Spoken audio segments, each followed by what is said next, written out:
Dr. Amos Wilson.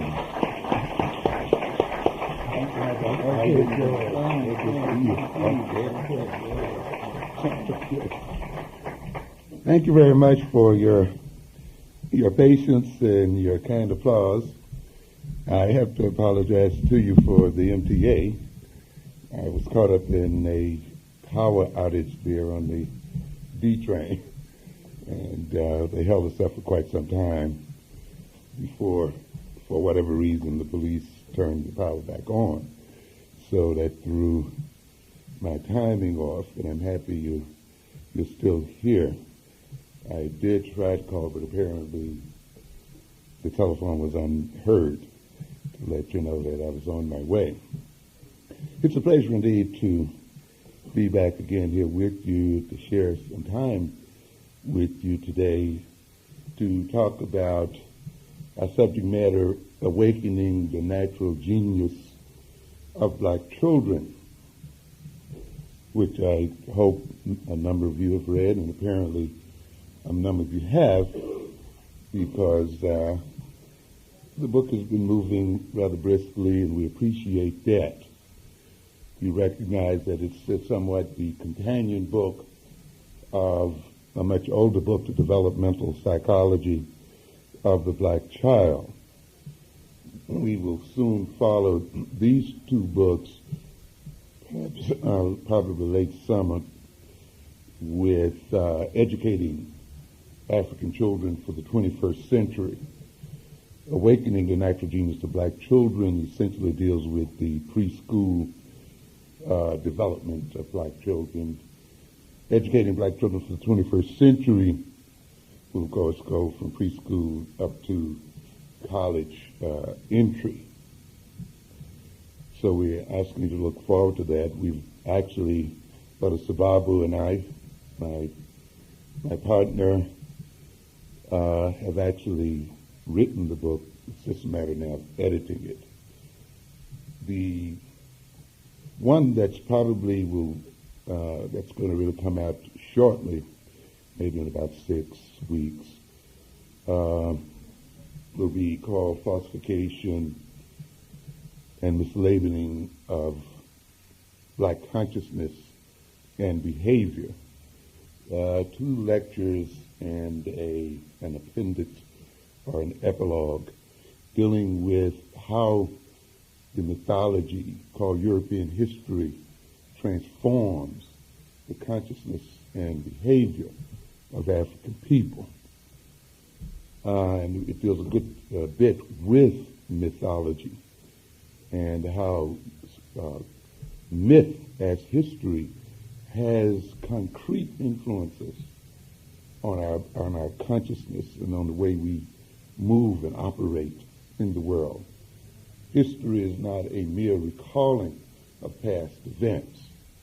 Ultimately, history is used to justify a social and political system, to legitimate a social order, to try to establish in the minds often of many people, particular subject people, that a particular existent social order is natural.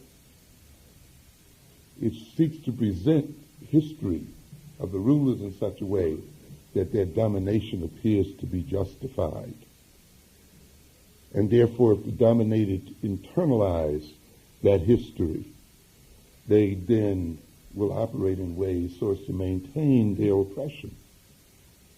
So it seeks then, this book seeks in its first lecture to give us a deeper insight into the role of Eurocentric history in the transformation of our consciousness and behavior as a people. It also deals with our own social amnesia, deals with our forgetting our history and the tremendous transformation that forgetting has on our behavior too as people. Forgetting our history is not a forgetting of our heroes and forgetting only of our accomplishment as a people. But ultimately, the forgetting of our history is equal to the loss of very important coping mechanisms, very important kinds of knowledges and skills that we could use today to aid the struggle for our liberation and to actively transform this world. So forgetting our history is like a child forgetting how he or she learned to walk or to talk, you see. History in the human mind is always present. There's no such thing as past in the human mind. The past always operates right at the moment. It is a part of our perception of reality and our attempts to deal with reality. And therefore, when we have lost what we see as our past, we also lose capacity to deal with our current reality and our future reality.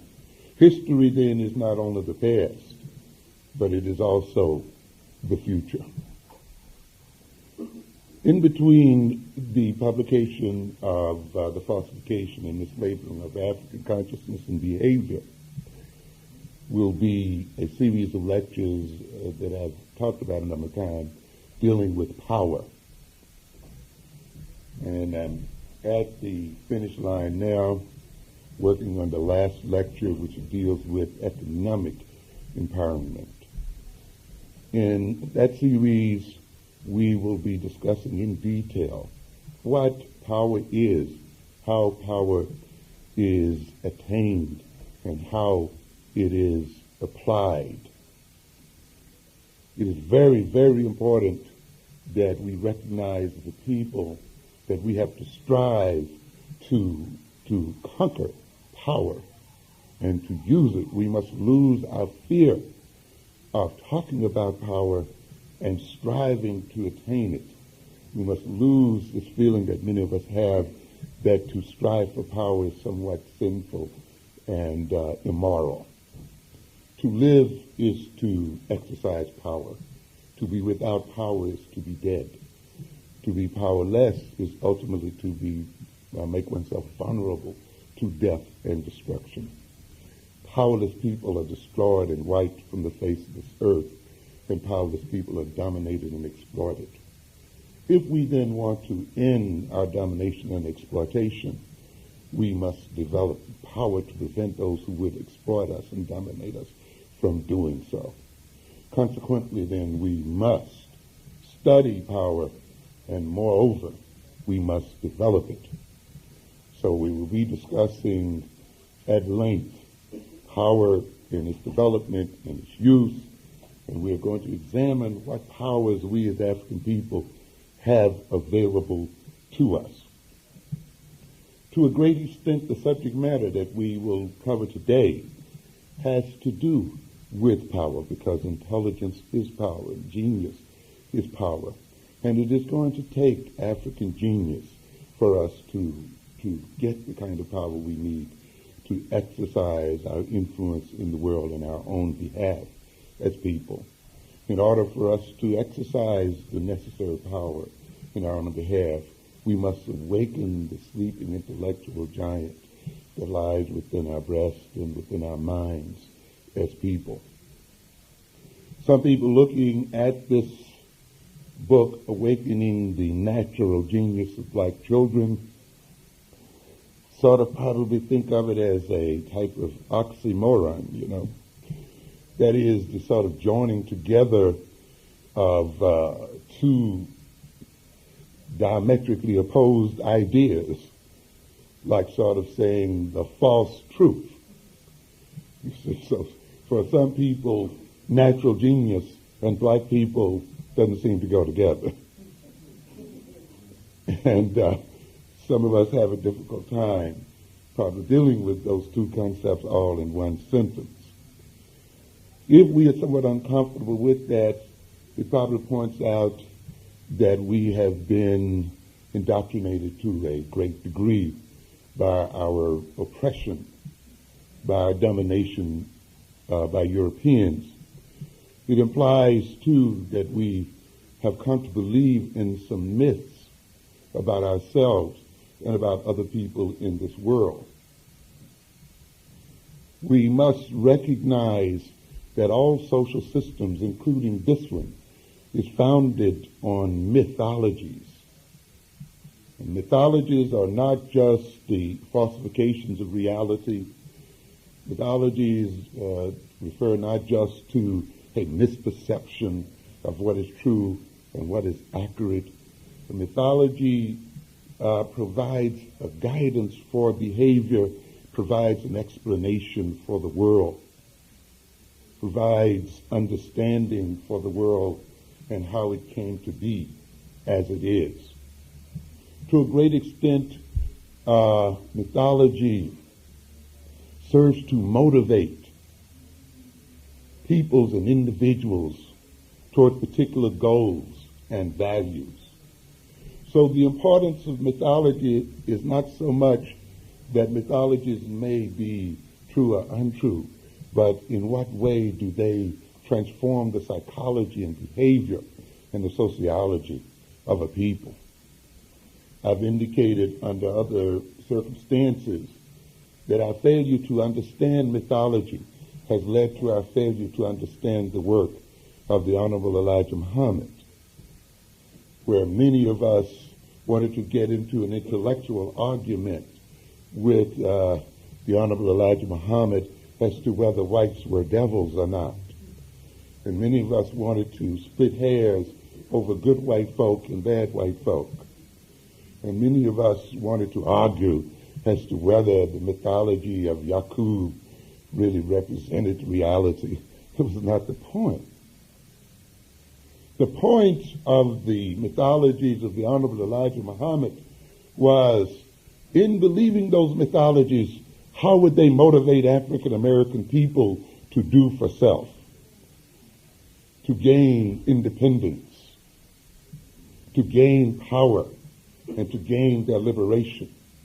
How would it detach us from our obsession with Europeans and things Europeans, the consumption of which helps to maintain the very power that oppresses us? Certainly whites must have known that there were some good blacks and bad blacks. They must have known that all of us were not alike. But the mythology of putting us all in the same class and category served to concentrate their power and served to organize their social system and served to motivate them to develop power and to motivate them to stand against the further development of African people. The mythology then was able to concentrate their mind and their resources so as to advance their interests as a people. We have to come to understand then the nature of mythologies. Man is a mythical animal because man at no point yet has come to understand the universe in its totality, has come to understand why and how we've come to be here and for what reason we're here. And yet it is a deep yearning among us to know these things. And mythology often gives us a sense of satisfaction in that we have some idea as to what these things and to why they exist. This society then is built on mythical foundations. And myth turns history into nature. What do we mean by that? Many of us who are ignorant of world history, many of us who are ignorant of African history, whose knowledge of history started with the study of Eurocentric history books, and whose knowledge of history started with our own birth and experience here, have come to believe perhaps that the white man has always ruled the world, and therefore he always will. We have not recognized that the white man's domination of the world is but an instant in the long history of mankind. Yet the white man has used that short instance of his domination of us and turned it into a mythology to indicate that he by nature is destined to rule over us, even though he has never ruled over us for any great period of time compared to our own history. But those who lack a knowledge of history will be deceived by the mythology that history has generated. The political and often what passes for scientific philosophy of a culture serve a mythic function.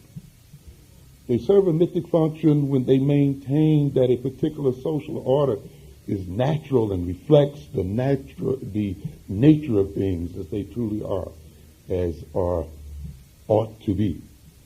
In other words, the European tries to convince us that as he dominates today, his domination represents the natural order of things and the way things ought to be. And therefore, he converts his short history of domination into a theory of nature and tries to convince us then that we are naturally subordinates in that history. The underlying assumption of white supremacy is that the right of whites to dominate blacks is natural because blacks are by nature believed to be inferior to whites. Thus, the social order of white supremacy is considered to be legitimate by its perpetrators and all too often by its African subjects when it is believed to reflect or comply with natural order. This belief that the natural order of things means that the white man must be the dominant force in the world occurs in many blacks because of our conditioned internalization of basic Eurocentric mythological dichotomies, that is, basic divisions that the Europeans have thrust upon us, with which we are all familiar. I've talked about those here before under the title of complementarities, that the European seeks to develop the collective and individual personalities of African people to complement their own, so that our personalities would be mirror images of theirs. So we have these so-called mythological dichotomies that equate white with good and black with evil and with clean and dirt, of course. We're familiar with those. White with rational and black with non-rational. White with authority and black with obedience. White with culture and black with nature. And white ultimately with superiority and black with inferiority. Every discipline and every means of communication has been used by Europeans to project these mythological dichotomies, these mythological oppositions. And unfortunately, because many of us are not familiar with our histories, and unfortunately because we have been so dependent on the information of Europeans, we have been conditioned to these dichotomies, and we have internalized them. Often we've internalized them not only consciously but unconsciously, and we've often internalized them when we have even tried to refute them consciously. We must recognize then that the entire mythic structure or structures on which white supremacy is based is on these kinds of presuppositions. If black people are non-rational and we are rational, if they are less intelligent and we are more intelligent, then we have the right to rule, to control, to dominate, to exploit. And you see then the whole social order of white supremacy built on these presuppositions. You see the segregation of housing and schools, the segregation into the inner cities, racial discrimination, job discrimination, and all of the various discriminations and injustices we talk about so much being based on these ultimate mythologies.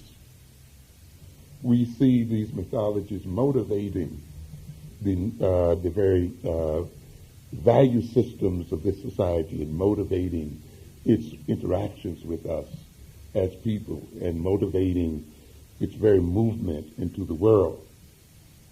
These mythological dichotomies serve the function of naturalizing social differences and of justifying the distribution of social goods, services, privileges, power and prerogatives according to racial, gender, and class hierarchies. In other words, then, to the white man, because he supposedly is superior, because he's supposedly more than the black man, more should be given to him.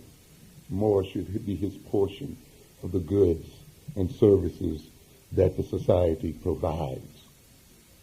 The internalization of such fundamental suppositions, especially by ourselves, distorts the perception of reality, distorts our perception as African people of reality in such ways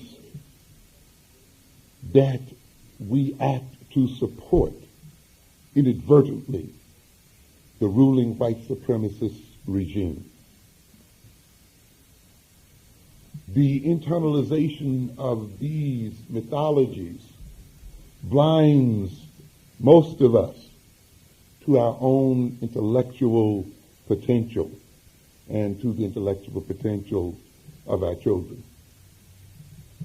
The belief in and the internalization of these basic racial mythologies and stereotypes lowers our expectation regarding the intelligence of our children and of our own genius as a people. And this lowering of our expectations in regard to ourselves as people stifles the development and enactment of cultural traditions and educational, stimulative, and training programs for awakening and maintaining our genius as a people. In other words, the belief in these dichotomies blinds us to our own reality and blinds us to our own possibilities as people. The belief in these mythologies have justified the disinvestment by this social system in the education of our children. Not only has it disinvested the education of our children and the health and welfare of our children and well-being of our children, it has blunted the demands and the drive by us as black adults to see to it that our children receive a first-rate education and receive the best that the world has to offer. It's difficult if we cannot believe in ourselves and in the genius of our children for us to get up and demand that they be given their rightful due in this society, for us to get up out of our beds or to go to the schools and demand that our children get the kind of educations they deserve. The belief in these mythologies saps us of our energies to capture the economic systems in our communities so that we can build appropriate institutions for our children so their genius can be awakened and maintained. When we do not believe in our own genius and the genius of our children, we are overwhelmed by apathy and a feeling of laziness. It prevents us then from moving forward and demanding and getting what is our due. So these stereotypes and these dichotomies that I've mentioned are not just mere slanders of our character as a people, but they become incarnated in our bodies such that they weight us down and make us feel heavy and lethargic so that we feel energyless and we cannot gain the will to fight the good fight, to achieve what our children should gain and what should have for their own advancement and the advancement of us as a people. These dichotomies have led to an absence of development, of the development of a learning theory and pedagogical theory and educational theory appropriate to the maximization of our children's intellectual potential. In other words, when we believe these mythologies that have been foisted on us by this oppressive system, when we have internalized these mythologies, we become blind to study and knowing ourselves and knowing the psychology of our children and knowing the psychohistory of ourselves and how that psychohistory is represented in what we call the learning problems of our children and the behavioral problems we hear so much about of our children in today's schools. It means then that we are disenabled in our capacity to develop appropriate educational theories and theories of learning. We do not recognize that our experience here in this country and our experience around the world has transformed the way we think as African people, the way we process information, has transformed our capacities for remembering and our capacities for recalling and learning and for processing the information before our eyes and the information that is given us in the classroom. The absence of this kind of knowledge means that we have not been able to develop appropriate educational theories and appropriate theories of learning. And in the absence of developing appropriate theories of learning and theories of education, we have failed to develop appropriate pedagogical theories, that is, theories of how our children should be taught, how we should interact with them in ways as to maximize their natural genius as people. We therefore must rid ourselves of these stereotypes and of these mythologies that blinds us to ourselves. We must recognize then that these mythologies must not only be refuted intellectually, but ultimately they must be exorcised out of our very bodies and minds and consciousness as people. Even in this day of multiculturalism, the pernicious racial dichotomies are still destroying our faith in the genius of our children. The pseudoscientific mythology that intelligence, as measured by IQ, is fixed and unchangeable, still destroys our faith in our genius as people. Many of us still believe that the so-called IQ is fixed at birth and is fixed by our genes. And of course, when we look at what goes on in our educational institutions, we too readily believe that this reflects something about our natural state as African people. And yet, the facts point to different conclusions when we really look at our children. Let's look at the inherent intelligence of black children compared to that of white children. And let's look at some evidence of IQ change over time. Many of you, of course, who've read Awakening the Natural Genius of Black Children are familiar with this, and some of you, of course, are familiar with this material from the developmental psychology of the black child. But let's just review a little and look at a study done by Gibert, a study whose original intention was to see how malnutrition and other forms of social deprivation operate against the intelligence of children. Gibert's work is described by Peirce in his book, goes as follows. She, Marcel Gibert, used the famous Gazelle test for early intelligence developed at Yale University's Child Development Center. The pictures of the 48-hour child, two-day-old child, supported only by the forearms, both upright, perfect head balance and eye focus, and a marvelous intelligence shining in the face, are no more astonishing than those of the 6-week-old child. Get what we're saying here again, that the characteristics of these black children at 2 days old, at 6 or 7 weeks, these children crawled skillfully, could sit up by themselves, would sit spellbound before a mirror looking at their own images for long periods.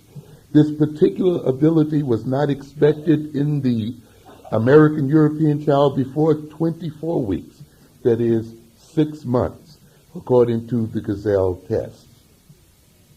So here again, we're looking at an intellectual and psychomotor development occurring in African children some 6, 7, 8 weeks ahead of those of Europeans. Between 6 and 7 months, the Ugandan children performed the toy box retrieval test. Javert showed the infant a toy, walked across the room, put the toy in a tall box. The child leaped up, ran across the room, and retrieved the toy. Besides the sensory motor skills of walking and retrieval, the test shows that object constancy has taken place, the first great shift of logical processing in the brain, at which point an object out of sight is no longer out of mind, the characteristic of infancy and early childhood.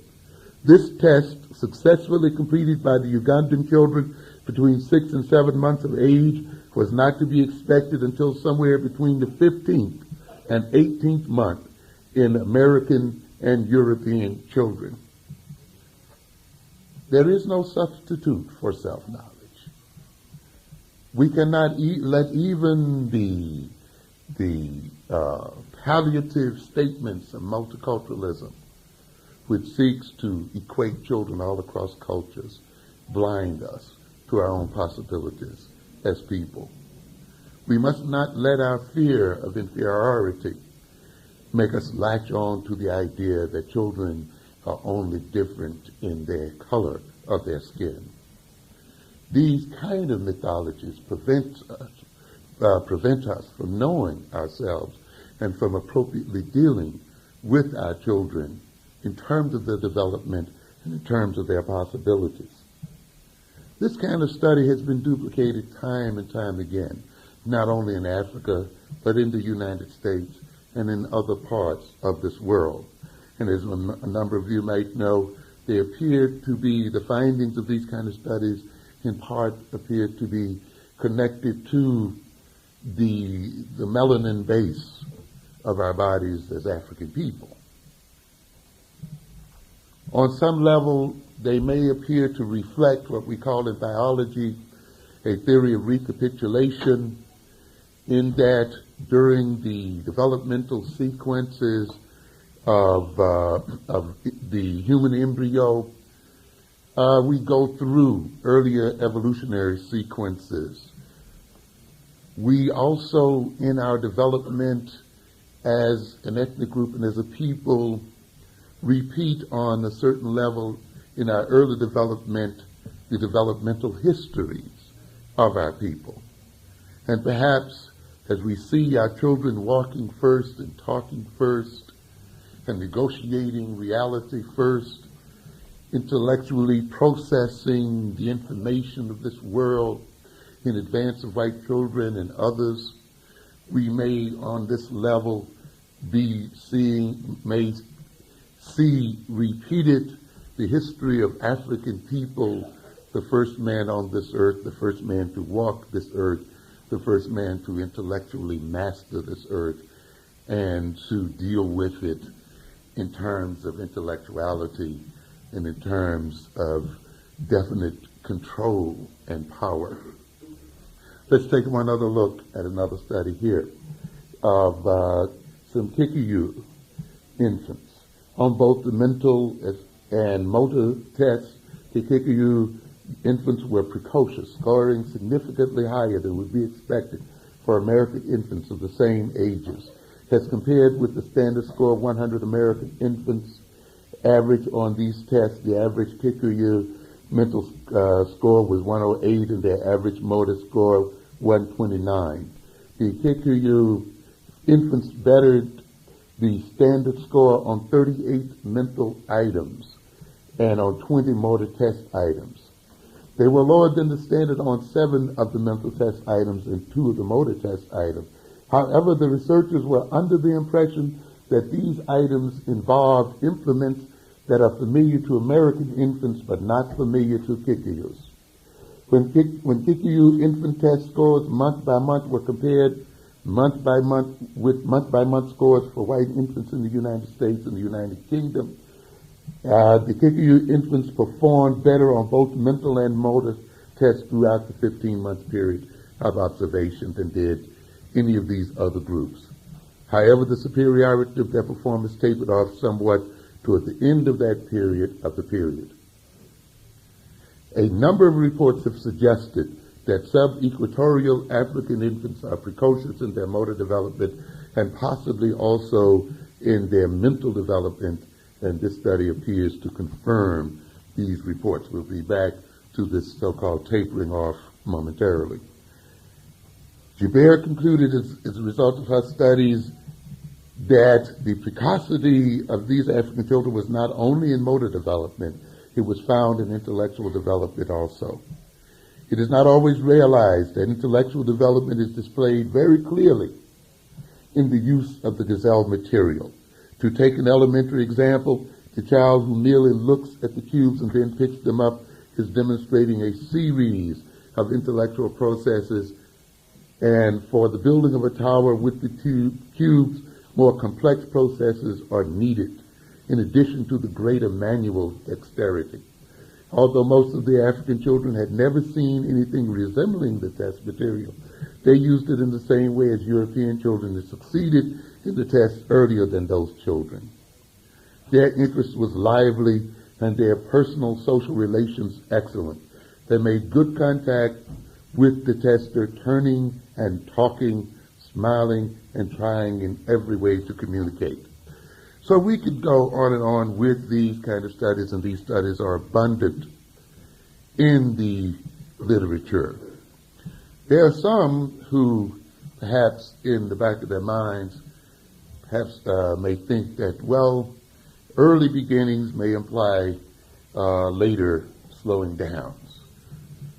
Remember, though, we are talking about human beings here, and there is evidence that these early symbols of intellectual and psychological advancement are connected to later developments and advancements as well. We'll just give you a quick sampling of a type of testing that indicates this is the case. Reading from the New York Times of April 4, 1989, titled Infant IQ Test Found to Predict Scores in School. Subtitled, Doctors are already identifying babies who are at academic risk. To the surprise of many psychologists, tests on infants as young as 6 months of age are predicting their scores on intelligence tests years later when they start to school. So when we talk about the early development of black children, we are not talking about then a development that by nature has to decline. I'm going to skip over a number of things here. In a newly completed study, Dr. Fagan and his colleagues reported that they can now test infants in the first year of life and pick out those who are likely to be above average in intelligence at age 3. So when we talk about these black children again and the precocity they demonstrate during their first years, we know that these are connected to their later years as well. Working independently, Dr. Bornstein and Susan Rose of Albert Einstein College of Medicine in New York have found that a baby's performance at age 4 months and 6 months on tests of visual memory correlate with IQ at 4 and 6 years of age. They use tests they developed themselves, but that are similar to those developed by Dr. Fagan. The predictions are independent of the parents' education and income group, which are also correlated with intelligence. When we talked about the toy box retrieval test, we are also talking about, in part, what would be referred to in psychology as visual memory. Dr. Rose said she is particularly intrigued by the infant tests because they indicate the visual memory, which is already linked to IQ, in later years may be fundamentally tied to the workings of the mind. Visual memory may be a central aspect of intelligence from infancy onward. So there is no reason why we should expect the precocity of our children to decline. But the question remains, if black children have this head start that I've talked about, then why is it lost at a later age? That is, why are these children often overtaken by white children in the later years, particularly as they enter into the second and third grade? I will argue, and of course we don't have time to develop this in detail here, that both the African children that we mentioned and our children enter into a new cultural ethos where at certain ages where certain abilities are reinforced and others are suppressed. In other words, when a child grows up in certain cultures, those cultures differ in the emphases and the values they put on certain abilities, certain talents. And these emphases and values then serve to reinforce certain talents while suppressing other talents. And I would argue then, on a broad scale, many of our children then enter into a cultural situation where their natural genius is repressed, particularly the academic side or the intellectual side of their genius. To a good extent, many of our African cultures are what I would call conservative relative to European culture. And I know that is an arguable point, but I think it's one that we have to consider. Even within this country, African Americans, I believe, exhibit a certain type of conservatism in values and points of view. And this conservatism is reflected in the nature and character of the intellectual genius or the like thereof of our children. Broadly speaking, we must first recognize that intelligence as measured by IQ is not necessarily a stable attribute and may vary widely with environmental changes and social economic circumstances. The major function of intelligence is to adapt the individual and a people to their social circumstances. Intelligence is a survival mechanism by means of which individuals adapt to their environmental demands and change their environment so as to maintain their own well-being. Given this view of intelligence, we should not expect then the intelligence of people coming from different cultures and backgrounds to be exact duplicates of one another. Intelligence cannot be defined purely by number or by academic success, for intelligence is not true intelligence unless it helps us to solve the problem that confronts us. I've indicated before that we've let people define our intelligence in terms of their own survival. The term we use for intelligence in this culture is an intelligence that is important to the survival of white folk. And we are measuring our children according to this intelligence. And this is why many of those that we call intelligent can only solve the problems of white folk, but not the problems of African people. So ultimately, intelligence must be directly tied to the nature of the problems that confront a people and people must not be considered truly intelligent until they're intelligent enough to resolve their own problems, not the problems of others. So we must recognize then intelligence will fluctuate according to culture and experience and background. McCall did a study of some 140 children between the ages of 2.5 up to age 17, testing their IQ at various points.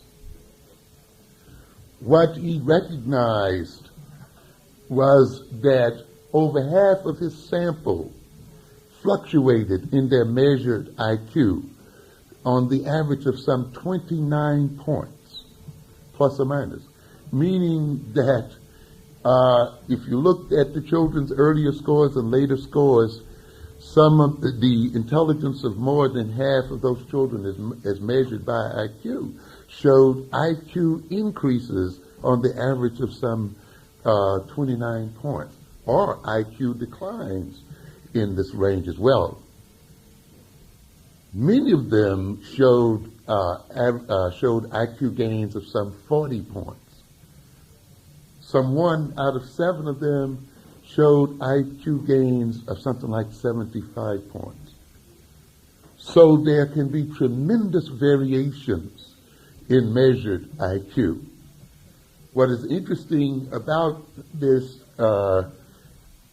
study is that the fluctuation of the IQs of these children were correlated with fluctuation in their economic and social circumstances and fluctuations in the nature of their social environment and their home environments in general.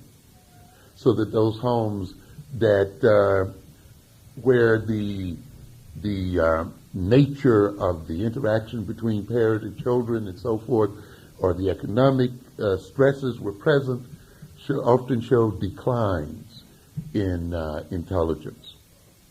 Another interesting sidebar, and you can do with this what you will, in the study was that girls who took on the attitudes toward life more characteristic of males showed the steadiest and steepest increases in measured IQ as well. While that may be controversial, it does point to the fact then that so-called IQ as measured intelligence can and does fluctuate with attitude, values, perceptions, and nature of environment. Not only does IQ vary according to environment in the home, according to parent-child relations and other things, but large cultural changes. Wheeler did a study of mountain white children in 1930. These children who were basically isolated from the American mainstream, isolated in areas with no paved roads, no radios, poor schools, and the like. He studied them in 1932. The average IQ was around 82. He tested them again in 1942. The average IQ had increased 11 points to 93. During the intervening time, this community had received paved roads, improved schools. The economic circumstances of the homes had changed such that basically all of the homes had radios and so forth. In other words, then, as these people were integrated into the culture, as their social and cultural circumstances were transformed, so was their measured intelligence. So therefore, while we may say the quality of the home environment and the nature of parent-child relations and the nature of linguistic communications in the home influence intellectual development, while we may demonstrate that various kinds of parent training can elevate the intelligence of children, while we even can quote the fact that the IQs of groups across the so-called Western world have increased remarkably over the last 25 years. That is, the average IQ then of various populations have changed and increased over the past 25 years, indicating again then that so-called measured IQ is not necessarily a stable thing, indicating too then that social change and cultural change brings about changes in intelligence.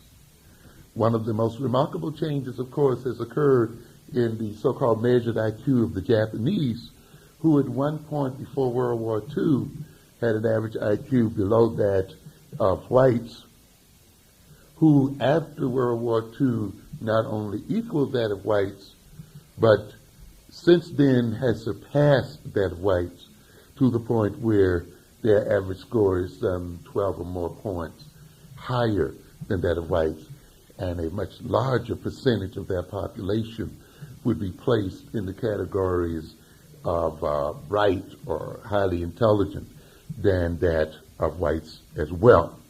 So we see here a movement of the IQ, the average IQ of the Japanese population, from a position below that of Europeans to that which surpasses Europeans. Another important bit of information as well is that the IQ of African Americans has also, the average IQ of us as a group has also increased over time, indicating then that we also as a people are being transformed in some way by changes in this culture. Hopefully changes, the better changes. However, while we may look at parent-child interactions and early childhood educational programs and the like as possible stimulators for the genius of our children, I think more important than just looking on what we might call the microscopic level of the nature of parent-child interactions, the nature of programs which can stimulate the intellectual growth of our children, just look at early intervention programs, the Head Start type programs that can certainly improve the intellectual functioning of our children.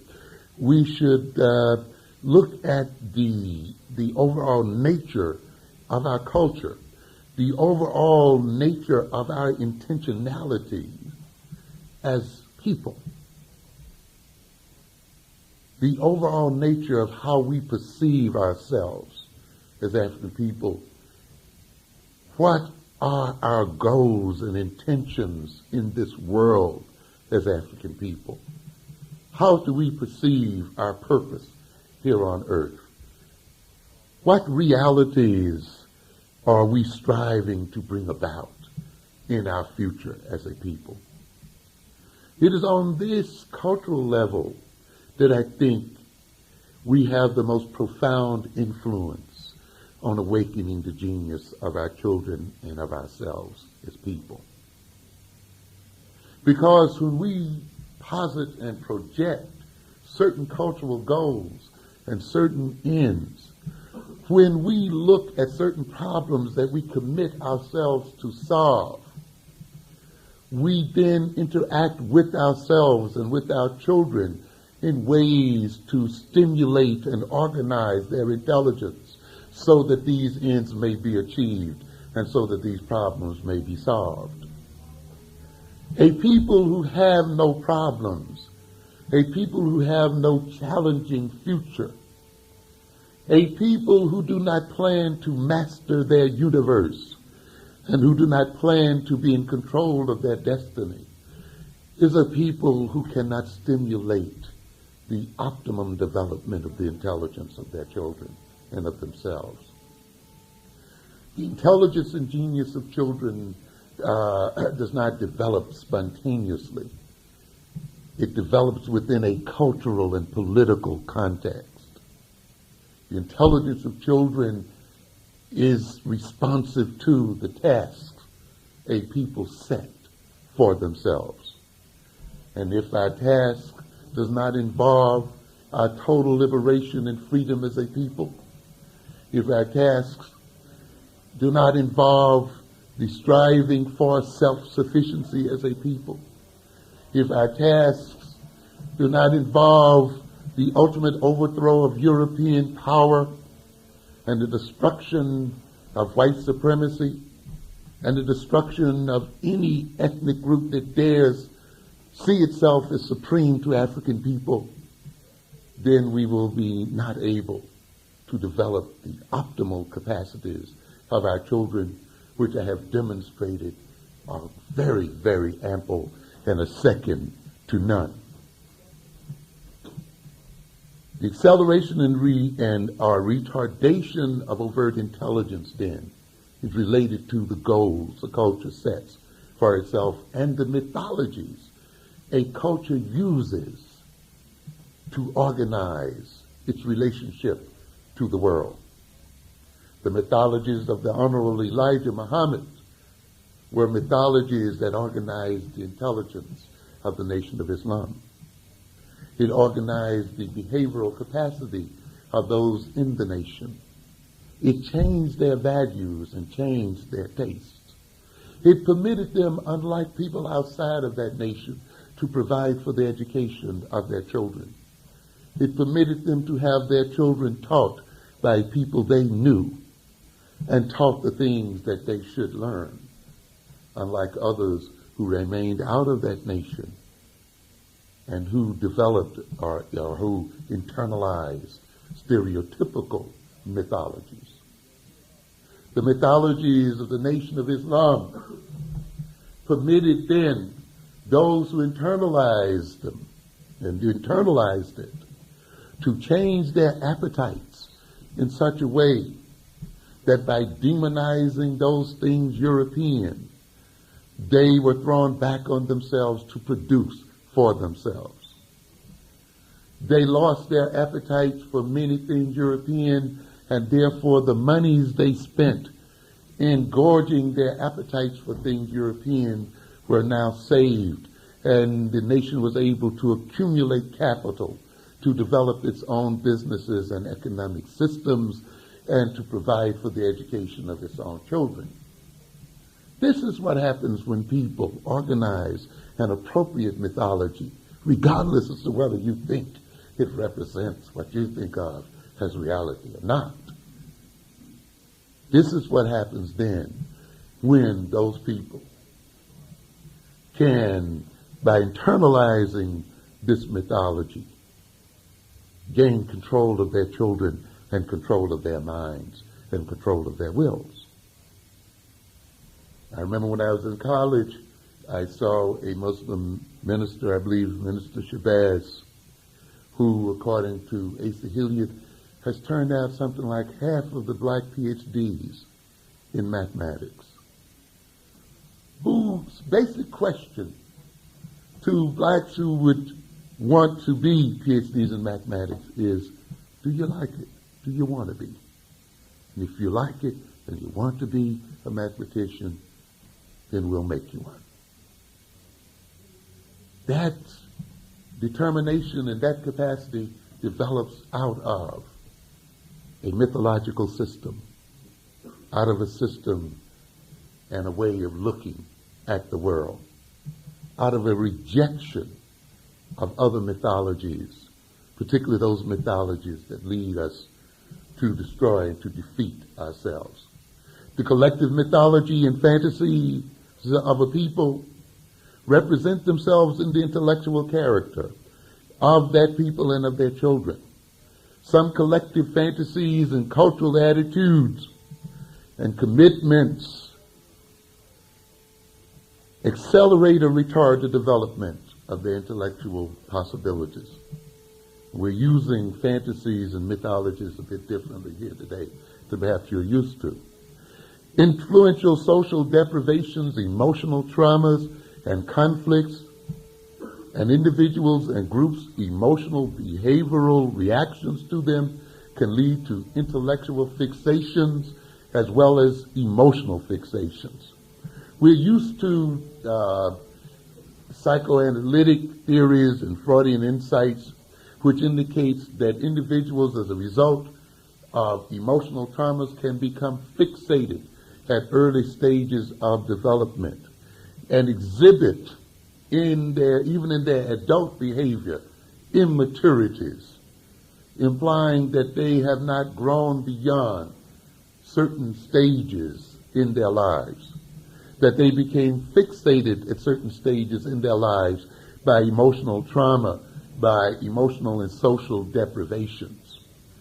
A similar thing can be said about people, but a similar thing can also be said about intellectuality, that a people can be intellectually fixated by emotional experiences and social deprivations as well, so that their intellectual genius, their academic genius, can literally then be stunted at earlier ages of development. These fixations then, based on emotional traumas, in turn can lead to intellectual underdevelopment, particularly when our reactions to these social deprivations and to these emotional traumas lead us to use anti-intellectual and non-intellectual approaches to solving the important problems in our lives.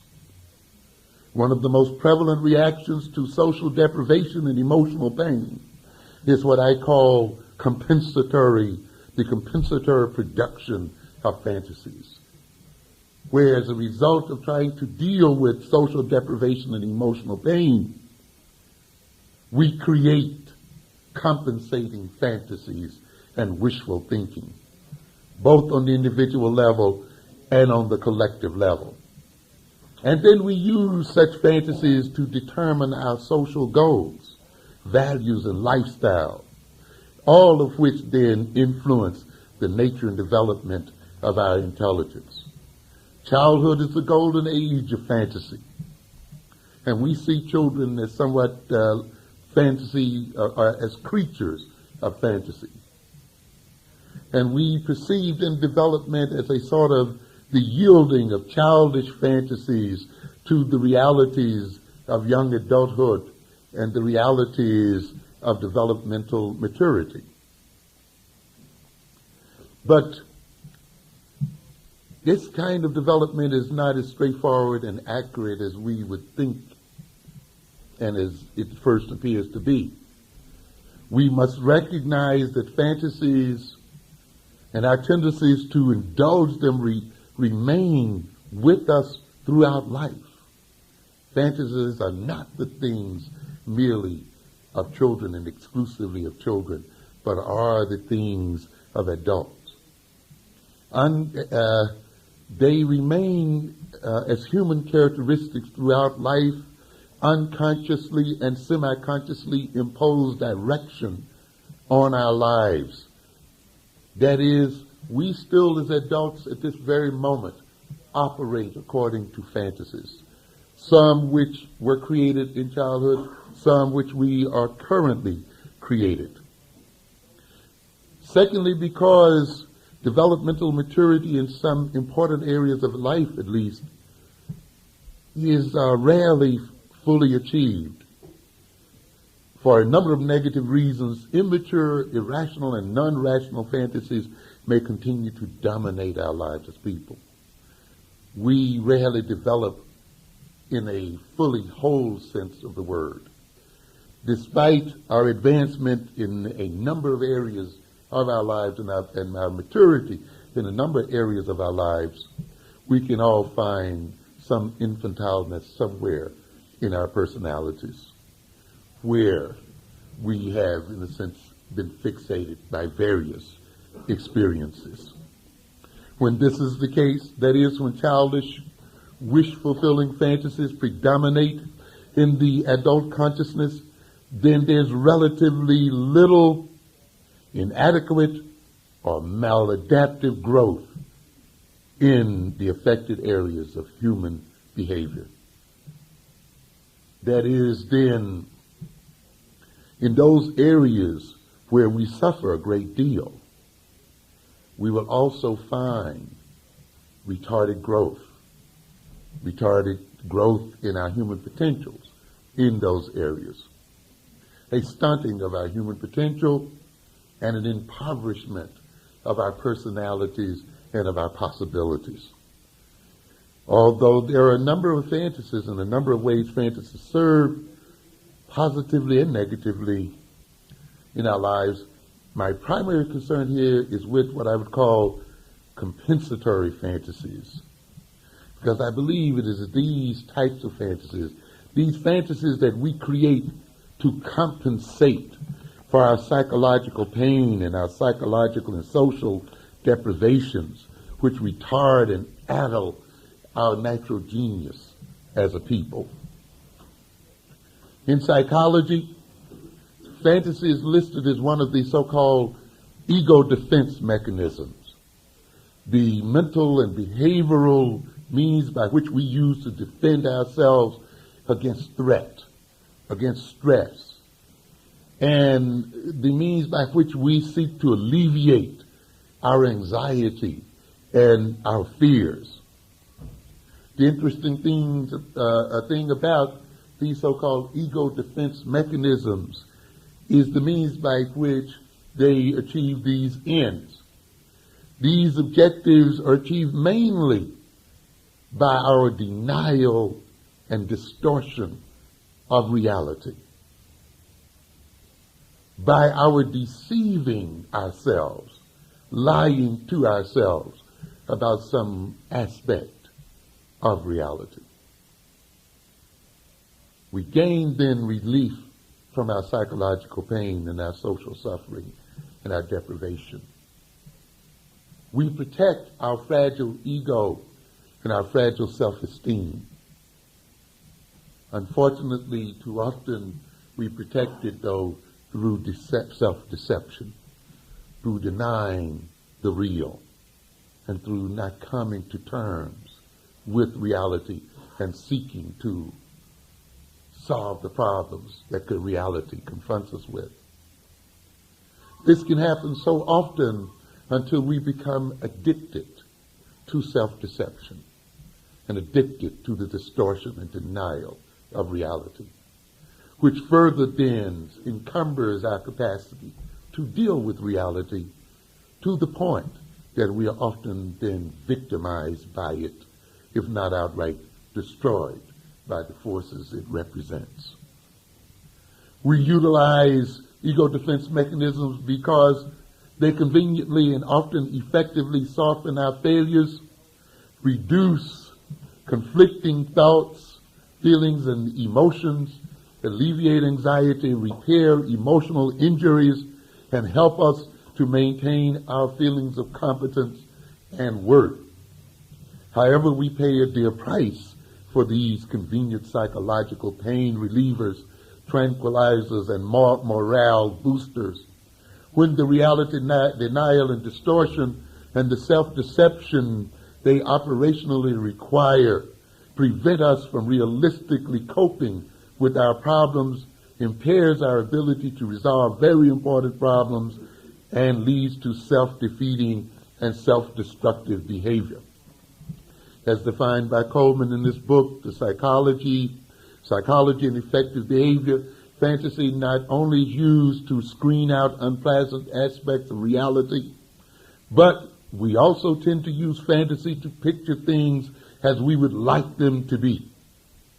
Fantasy is stimulated by frustrated desires and grows out of mental images associated with need gratification. In fantasy, the person achieves his goals and meets his needs in his imagination, though not in reality. Coleman describes an essential aspect of what I call compensatory fantasy, that kind of fantasy that is built around magical, imaginative thinking and make-believe behavior designed to disguise or counterbalance our perceived weaknesses and and our undesirable traits by emphasizing or developing substitute thoughts and behavioral tendencies and characteristics which make up for those so-called weaknesses and make up for those characteristics that we see as undesirable. In other words, often then fantasies are substitutes for actions, but fantasies not only are those things lived in the mind and lived in the imagination, fantasies acted out in the behavior of people as well. Compensatory fantasy then is not only thought out in imagination and daydreamed, but is also acted out through everyday ongoing behavior. And whether thought out or acted out, imagined or interacted, the important thing to know about compensatory fantasy is that it results from wounds, from injuries to our egos, from constraints, from pain, from feelings of inadequacy and inferiority. And these injuries, confinements, and feelings may occur early in life, and their resultant compensatory fantasies achieve the status of prolonged or lifelong directive forces, overwhelming obsessions, delusions, and articles of faith. What am I indicating here? I'm indicating that our early pains and social deprivations, the wounds to our egos, our separations from our African selves and our African consciousness and identity, from our African culture, the wounds visited on our egos by the scandalizing of our character as a people by the white supremacist establishment, often provokes us to engage in compensatory fantasies and imaginings and behavior. And these reactionary fantasies often become lifelong forces in our minds and in our bodies and continue to shape our behavior literally from the cradle to the grave. Not only then as individuals, but also as a people. Consequently, they become instruments, modes of perceiving reality. In other words, the reactionary and compensatory fantasies that we evoke in order to soothe our pain often then transforms our vision and transforms our perception of reality and of ourselves. They then engage us in futile and vain attempts to translate hard reality into fantasy images. And as pathological reactions to pathological experiences, the enactment of these reactionary fantasies, their acting out become psychological sickness or psychopathology, or more benignly, psychological, social, mental underdevelopment. The internalized mythologies of white supremacy and the injuries it visits upon our collective ego as African people, the constraints and restrictions it places on our potentials and possibilities, along with our reactionary defensive posturings in response to these attacks and shacklings of our humanity, give rise and sustenance to the self-defeating, self-destructive, unliberating, anti-growth fantasies which characterizes too much of our lives today. These compensatory fantasies may assume various forms, and there are many forms that are prevalent today in the African American community. And in the light of our time, do not have time to go through many of them, but a few I will mention. One, of course, I will call the assimilationist fantasy. In this fantasy, we surrender our identity and culture in order to merge with the alleged superior whites, to incorporate ourselves in whites so as to achieve the illusion of omnipotence, wholeness, and completeness, to inflate our wounded egos through incorporation and through surrender and becoming one with our godlike ideal, the white supremacist male. This fantasy feeds the need for the wounded African to feel whole and connected, to feel omnipotent, fulfilled, loved, embraced, and encompassed. And we see this kind of fantasy operating in the very Supreme Court decisions that we celebrate so much. In the 1954 Supreme Court decision that was in part based on the idea that African children must assimilate with white children and African people must assimilate with European people and must assimilate with their enemies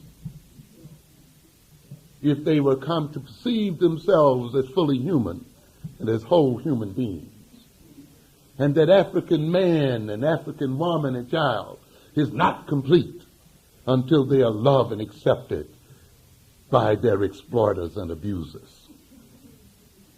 And we have seen a whole generation of African people and African leadership pursue this fantasy and try to turn the whole hard nature of racist reality into the fantasy images of assimilation. This fantasy, as we should have known from the start, was doomed to failure. The very foundation and domination is founded on maintaining the subordination of African people. Was founded on the colonizing and the enslavement of African people. And therefore, for us to merge with it, if it were even possible, would mean that what we are seeking to merge with would have evaporated, because its very nature is founded upon our subordination as a people. And in order for the whites to maintain their system that we admire so much, they have to maintain their domination of us as a folk, making then our fantasy-like assimilation with them an impossibility. Another fantasy I call the retreatist or escapist fantasy. In this instance, the white mythological stereotypes of blacks are internalized and identified with by us. And for many of us, then, the value ideals of white society and Eurocentric society are inverted and perverted. This fantasy, so prevalent in many of our youth today, includes the pursuit of immediate short-sighted gratification, obsessions with music, clothes, outrageous mannerisms. It identifies freedom with consumption of faddish and luxury items, with wanton sexuality, pointless socializing, the ingestion of euphoriants, sedatives, and other painkillers, malt liquor, beer, and whiskey, the driving of fast, sporty cars, and the obsessive watching of televised ball games and violent dramas. This fantasy, too, is doomed to ultimate failure for reasons that should be all too obvious. So you're not going to challenge European man. And I see the cowardice on these subway trains as I ride every day, as young men and young black men have given up their prerogatives as males, which is to challenge the white male and to destroy his dominance in this world. where young men have lost faith in their genius and in their capacities as warriors and in their capacities to do for self, and retreated into a bobbing of heads to music all day and all night long, and into being hypnotized by rhythm and rap, and into a culture of sadomasochism. We see too many now crawled up into themselves, caught up in fantasies of having buku women, making great rap rhymes and big money and throwing balls at hoops and running into each other on football fields and singing and therefore achieving something in life while leaving the people behind and leaving African people enshackled by European dominance. A third fantasy I refer to sort of as the transcendental fantasy. It is also retreatist and escapist. This fantasy involves making oneself sufficient unto itself, abstracting oneself to become spirit, disembodied mind, becoming so perfect in body and mind and spirit as to become invulnerable to the everyday struggles and crises of life, to transcend and be above the everyday struggles of our people. A fantasy that's caught up in hope, in keeping hope alive, the hope for social and psychological change of white supremacists, the hope that through some spiritual or supernatural intervention, our oppression will end either with our own supremacy or incorporation in some egalitarian brotherhood of man. So we see so many of those thinking if they only eat right, pray right, meditate right, and all these other things, the great millennium will occur. The whole great millennium is going to occur because you're knocking your head on the floor, because you are mumbling some mantra, or you are calling out on Jesus Christ and all the rest of these jokers you call gods. Change occurs through the very concrete activity of man with man and man against man. And you cannot escape as long as you are imprisoned and encapsulated in something called the human body, the problems of this world and the pains it brings to people who live in it. So the idea that you are somehow going to find some beatific state, some God consciousness that would allow you to escape from the realities of the African world is also doomed to fail you as well. It means as long as you're caught up in these apocalyptic and eschatological kinds of fantasies, the longer our people remain oppressed. And the more difficult it is for you to achieve even your own desired spirituality. Because nothing is as dispiriting as is oppression. Generally, then, fantasy constructions are formed under the pressure of strong feelings and by defenses aimed to deal with conflicts inherent in psychological growth. The internal impetus to create a fantasy, whether expressed overtly or covertly, to the person's efforts in this way, refer to the person's efforts in this way to alter intolerable limitations and frustrations in the reality situation, or defend himself against the anxieties aroused by aggressive conflicts. But there are other types of fantasies that you can see when I talk about fantasies and mythologies. I am not talking about them solely as negative forces, but fantasies can be very positive forces in life. Particularly when those fantasies motivate us to actively engage life itself, to actually adapt to the requirements of reality and to adapt reality to our own requirements in realistic terms, and to achieve mastery by our creative activity and our capacity to cooperate together as men and women and as a people. Fantasies then may be healthy in the sense that they serve as symbols which seek a clear and definite goal. They strive to distinguish or lay hold of a certain line of future psychological, social, political, and economic development.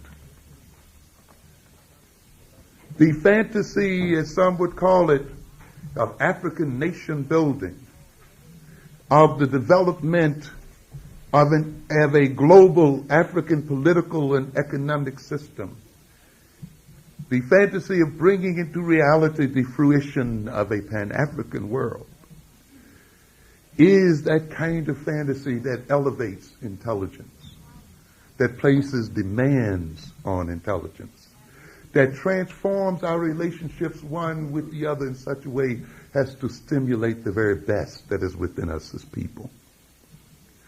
It lays down worthy goals, and it instructs us as to how we should develop our character and develop ourselves as individuals, as people, as communities, as nations, to achieve those goals. It means then that we will establish an African-centered education, an African-centered form of socialization of our children. Because at the center of an African-centered education, of course, is the advancement of the interests of African people, of providing for the future security of African people and enhancing the quality of life of African people. And in achieving these goals, overthrowing white supremacy and overthrowing or retarding or preventing the incursion of other ethnic groups who would destroy our autonomy and our liberty as people. When we set these goals as the major aims of our people, and when we set their achievement as the major problems to be solved by our people, then these problems will help to shape the character of our minds and the character of our behavior as people.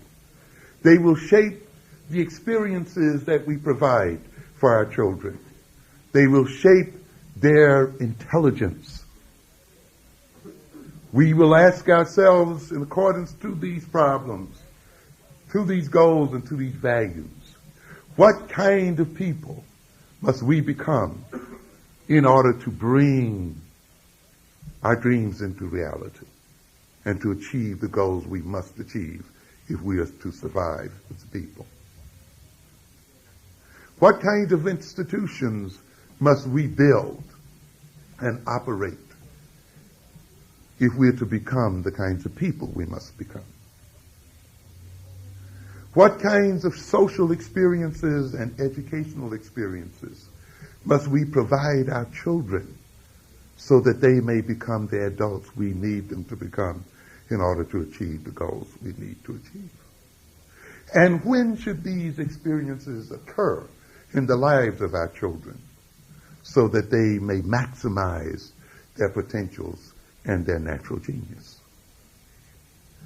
You see, a theory of African-centered education matches the educational and socializing experiences of our children with their developmental milestones, which we have shown earlier are unique to themselves.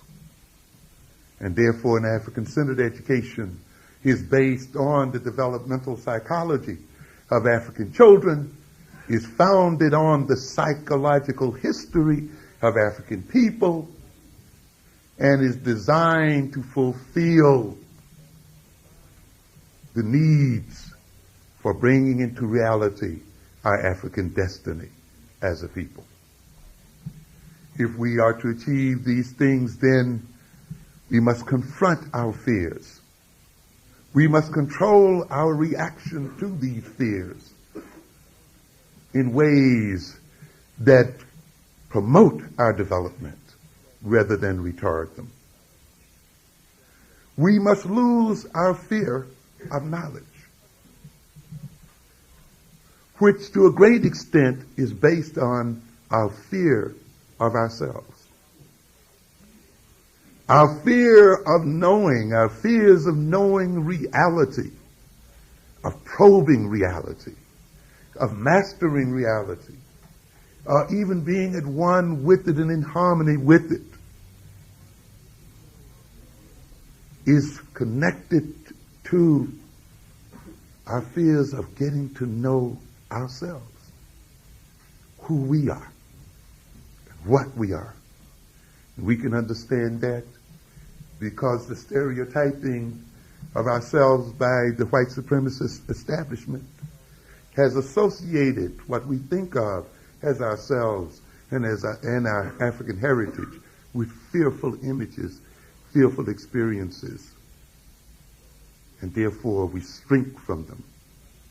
We have been given the white culture and white people as ego ideals, and therefore too many of us have striven to imitate those ideals, as I said earlier, to merge with those ideas, which then has forced us to reject and throw away our African identity and consciousness and ideals. And we can all the more reject these ideals if they are associated with unpleasant experiences, unpleasant symbols, and other things. We then move away from ourselves in terms of fear. And our lives then are not determined by positive motives, but by negative motives, the negative motives of avoidance and escape. We must then come forthrightly to confront our own selves, our own emotion, impulses, memories, capacities, potentialities, and our destiny as a people. We must confront our fear of getting to know ourselves, to master ourselves, and ultimately to master our universe. This fear of knowledge, which to a good extent is related to the underdevelopment of our intellectual capacities, is derivative of our need to defend ourselves from overexposure to degrading experiences, to knowledge that could cause us not to feel good about ourselves, to feel inferior, and to feel shameful. Our fear of knowledge, of failure, our avoidance of the pains and dangers of knowing retards our range of growth as persons and as a people, and prevents us from discovering and developing our best side, our talents, highest potentials, and creativeness. Even in discovering them, we may deny them and struggle against our own greatness. Certainly the challenging of the Eurocentric political economic behemoth and monster, certainly making a commitment to the overthrow of white supremacy, certainly the development of African people to be a people among people, to be the equals or superiors to not only the Europeans, but to the Japanese and to any other ethnic group on this earth, must fill us with a bit of fear. But we must face that fear. We must embrace it. We must overcome it. We must see that we are bigger than it. And in recognizing this fear, we unleash our potential as people on all fronts. And we then begin to crystallize and bring into reality the natural genius that is ours. The mythologies of white supremacy has made too many of us feel that knowledge and techniques are things reserved for a few special people, especially for whites, for the gods. We note this when we witness our youth chiding their peers for their acting like white boys, nerds, fags, when some of them may show a penchant for reading, studying, pursuing academic excellence, for pursuing knowledge.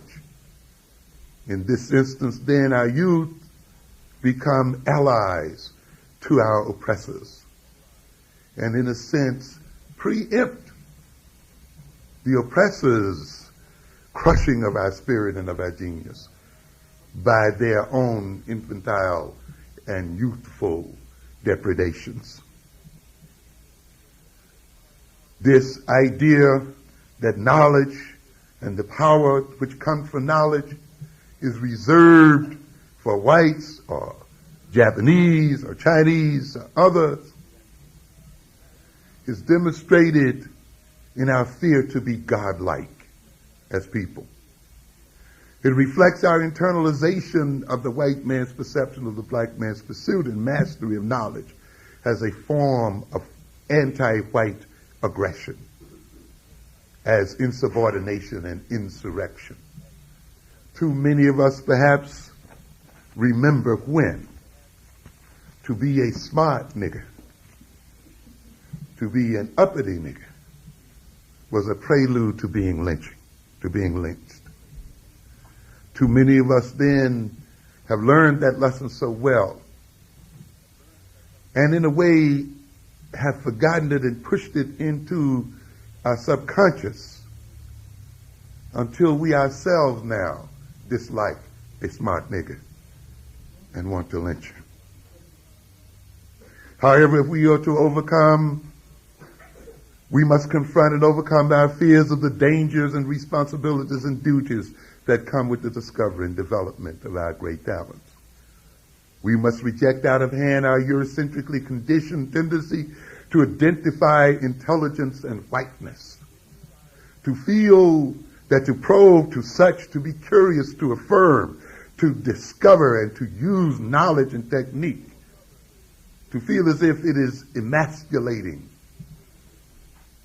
as defeminizing, as non-black.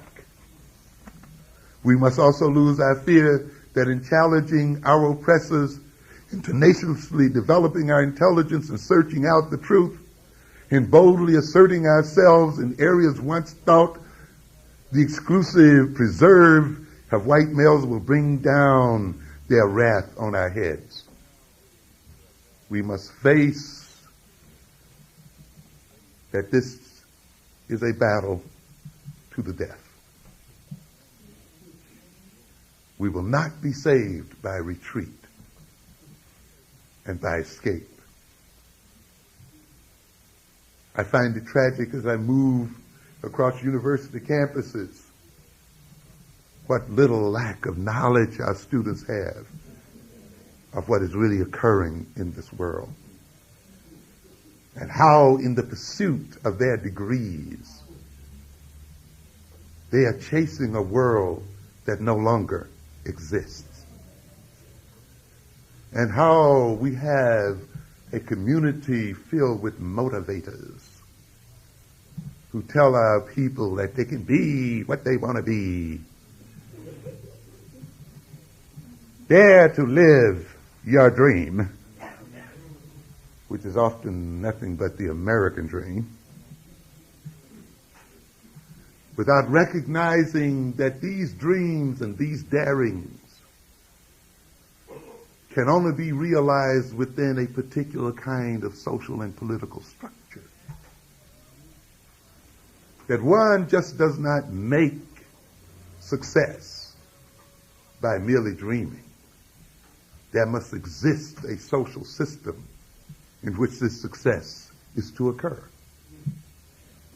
And the dreams that too many of our people are trying to live are no longer founded on social reality.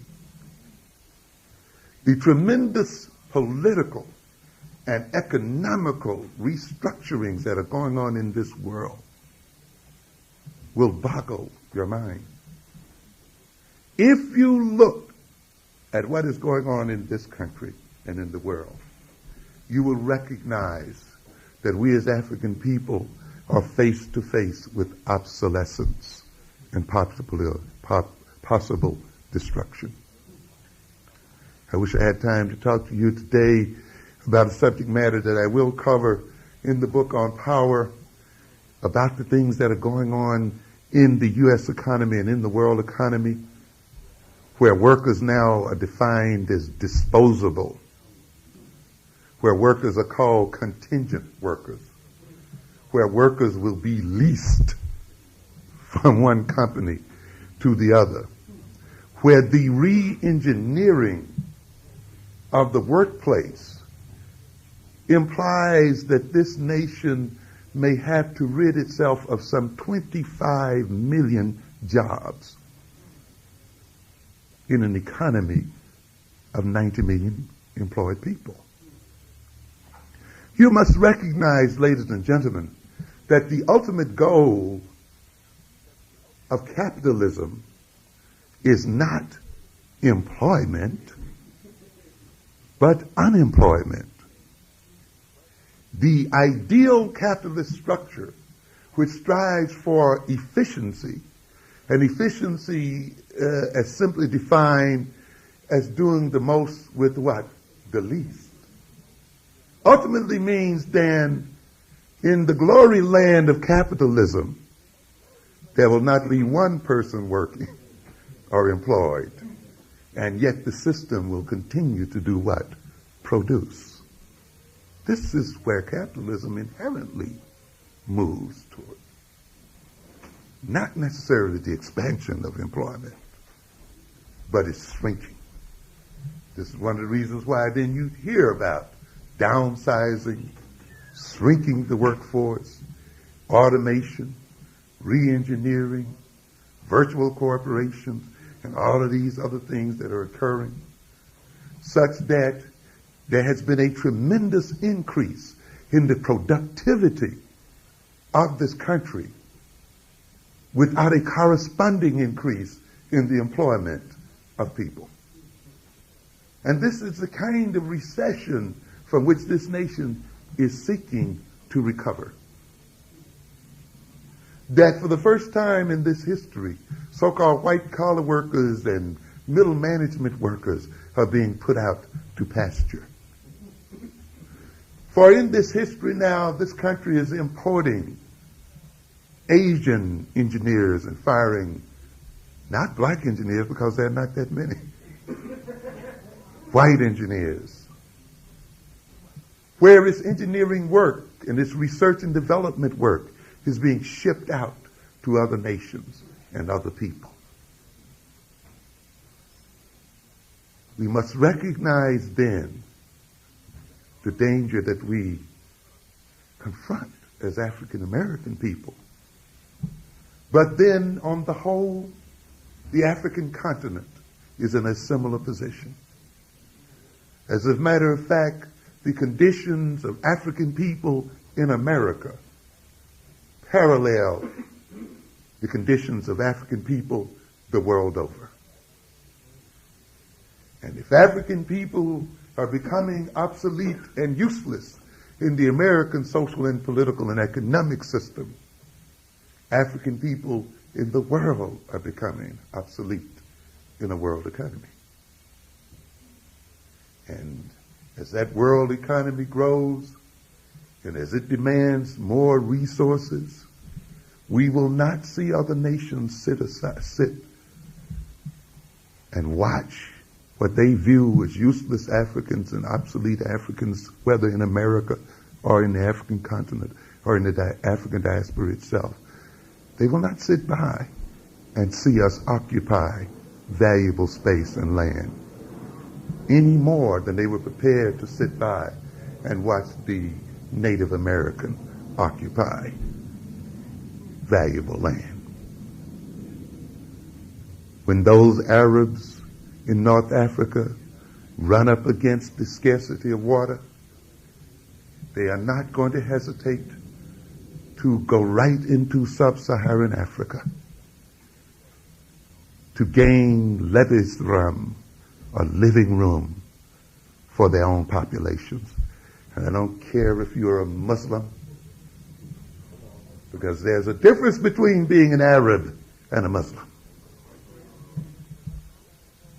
And when people are up against the wall and they need additional resources and water and other vital resources, whether you belong to the same church and sit in the same pew will not matter.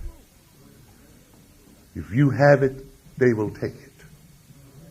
If you have not the means to defend yourself and have not the means to protect your own survival as a people, we will then be counted as one of the races that used to be. That means then we must transform our fantasies. We must transform our mythologies. And in doing so, transform our genius. We must rid ourselves of the pseudo-stupidity that is often used by exploited and downtrodden and weak minorities as forms of self-defense and self-preservation. We cannot any longer hide behind dumbness as a means of protecting ourselves from the blows of white supremacy. In protecting his prerogatives and his supremacy, the white man has made too many of us perceive knowledge as dangerous and as incompatible with being a good, nice, well-adjusted black subordinate. Besides gaining the power knowledge brings and the liberation from ignorance and oppression it makes possible, to pursuit of knowledge and understanding provide their own reward, the reward of sheer delight and primordial satisfaction.